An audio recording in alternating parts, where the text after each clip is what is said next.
document qui, dans l'histoire, mentionne le château de Chillon remonte à 1150 et le désigne par cette appellation de castrum de Chillon, ce qui veut dire plateforme rocheuse dans le vocable familier à la toponymie romande.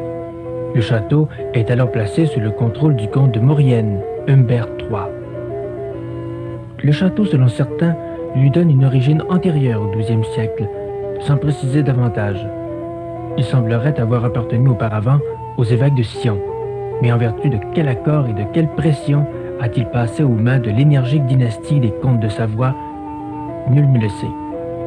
Il nous faut faire un effort d'imagination de plus pour réaliser que le château de 1150 n'est pas celui auquel nos yeux sont habitués, mais un édifice beaucoup plus petit.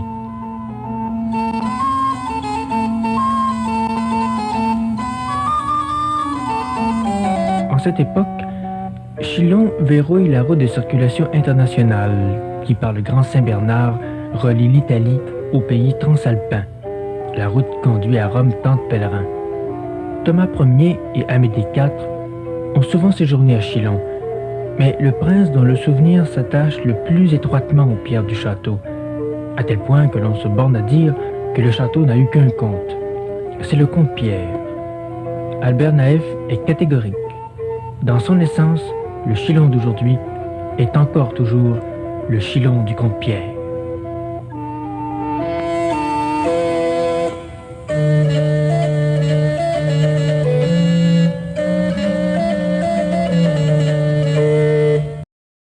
On ne s'étonnera pas que la chronique ancienne ou le chant romantique entretiennent le souvenir d'une héroïque victoire du prince, anéantissant ses ennemis devant Chillon. Résidence princière, il sert de cadre grandiose aux noces en juillet 1272 de Sibylle de Bâgé et d'Amédée V de Savoie, mieux connu sous le nom d'Amédée le Grand. L'apparat de la cérémonie est rehaussé de la présence des évêques de Lausanne et de Genève.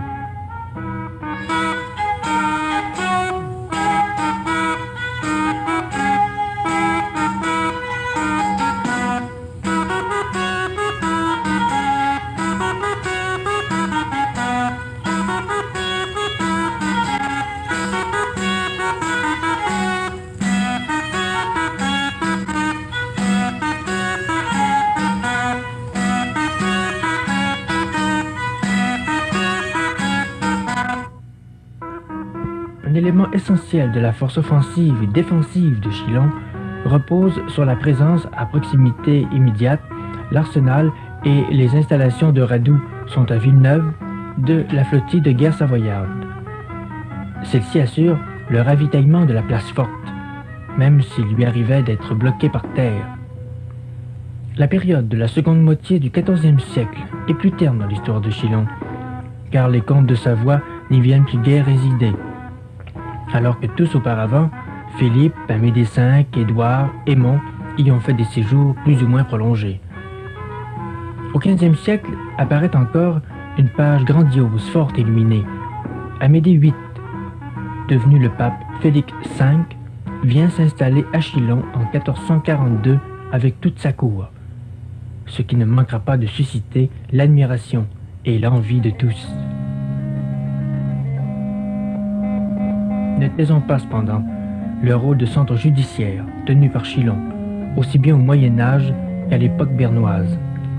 Nous n'avons qu'à éveiller le nom de François Bonivard, qui fut prisonnier à Chillon, pour nous faire frémir d'horreur. Il va jusqu'à en écrire un poème, Lamentation en captivité chillonique.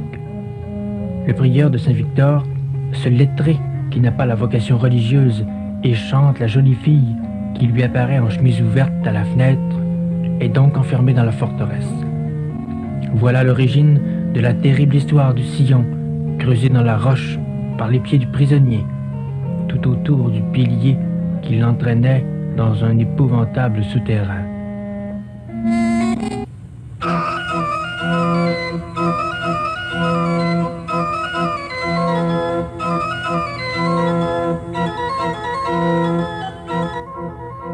En 1536, Antoine de Beaufort rejette successivement 3 sommations de capituler que lui adresse le conquérant du pays de Vaud, Jean-François Néguely. Au début de mars encore, le châtelain répond qu'il résistera.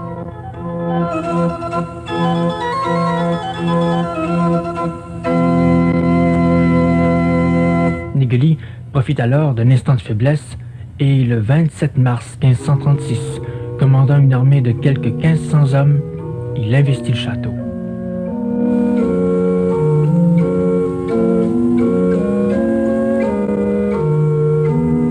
Pour Beaufort, la situation est sans issue. Il capitule donc après 2 jours de résistance et s'enfuit avec sa femme, emmenant avec lui 3 coffres pleins d'or, argent et bagues, et s'embarque sur la grande galère savoyarde.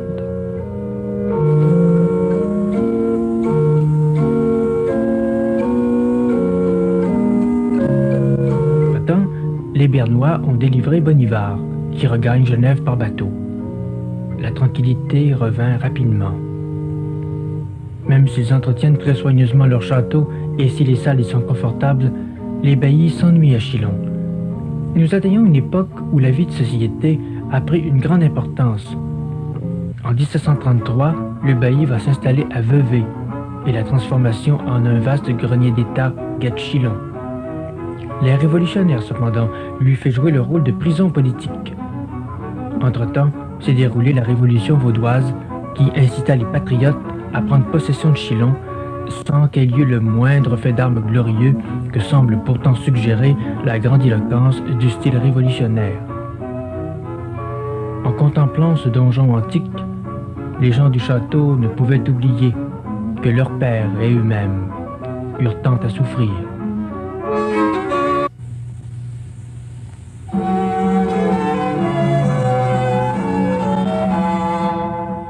De grands et illustres personnages viendront à leur tour visiter Chilon. Alexandre Dumas en 1832, Victor Hugo le 21 septembre 1839, Charles Dickens en 1846. John Ruskin chante ce lieu où se mêlent si harmonieusement l'histoire et la poésie.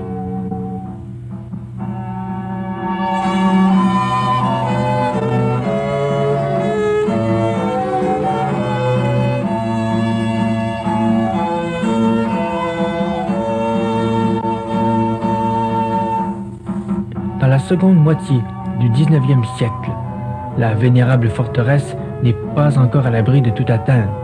Même en 1891, on étudie sérieusement l'alternative. Conserver le château comme prison ou comme monument historique. Heureusement, la deuxième solution est adoptée de manière définitive.